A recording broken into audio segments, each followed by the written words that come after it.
વિરામ બાદ આપનું પુનઃ સ્વાગત છે। સમાચારમાં આગળ જોઈએ તો સુરતમાં વિદ્યાર્થીઓના માનસિક તણાવ મુદ્દે નેશનલ ટાસ્ક ફોર્સ રચાઈ હતી।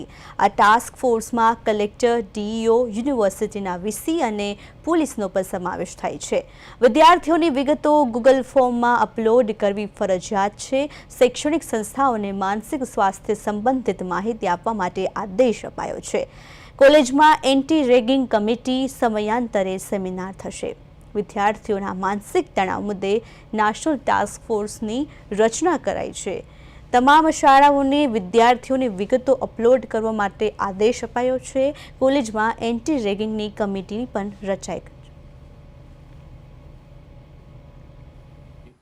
વિદ્યાર્થીઓના માનસિક સ્વાસ્થ્ય અને તેના રક્ષણ માટેની અમલીકરણ સમિતિ સુપ્રીમ કોર્ટની ગાઈડલાઈન અન્વયે જિલ્લા કક્ષાએ માનનીય કલેક્ટર સાહેબની અધ્યક્ષતામાં બનાવવામાં આવી છે। જેની અંદર તમામ સભ્યો જિલ્લા પ્રાથમિક શિક્ષણ અધિકારી, જિલ્લા શિક્ષણ અધિકારી, શાસનાધિકારી, આરોગ્ય વિભાગના અધિકારીઓ, બાળ સુરક્ષાના અધિકારીઓ અને કોલેજના યુનિવર્સિટી કક્ષાના વાઇસ ચાન્સેલર, રજિસ્ટ્રારને સમિતિના સભ્યો બનાવવામાં આવ્યા છે। આ તમામ દ્વારા વિદ્યાર્થીઓનું માનસિક સ્વાસ્થ્ય જળવાઈ રહે અને રક્ષણ થઈ શકે એ માટેની સમિતિના સૂચનો કરવામાં આવ્યા છે। સુરતની અંદર આ સમિતિની બેઠક 14 નવેમ્બરના યોજાઈ ચૂકી છે। આગામી પરીક્ષાની અંદર અથવા તો પરીક્ષા સમય દરમિયાન વિદ્યાર્થીઓ કોઈ પણ પ્રકારનું માનસિક સ્વાસ્થ્ય ન ગુમાવે એ માટે હેલ્પલાઇન નંબરો પણ જાહેર કરવાની વાત છે। નોટિસ બોર્ડ ઉપર લગાવવા માટેની પણ સૂચન કરવામાં આવ્યું છે।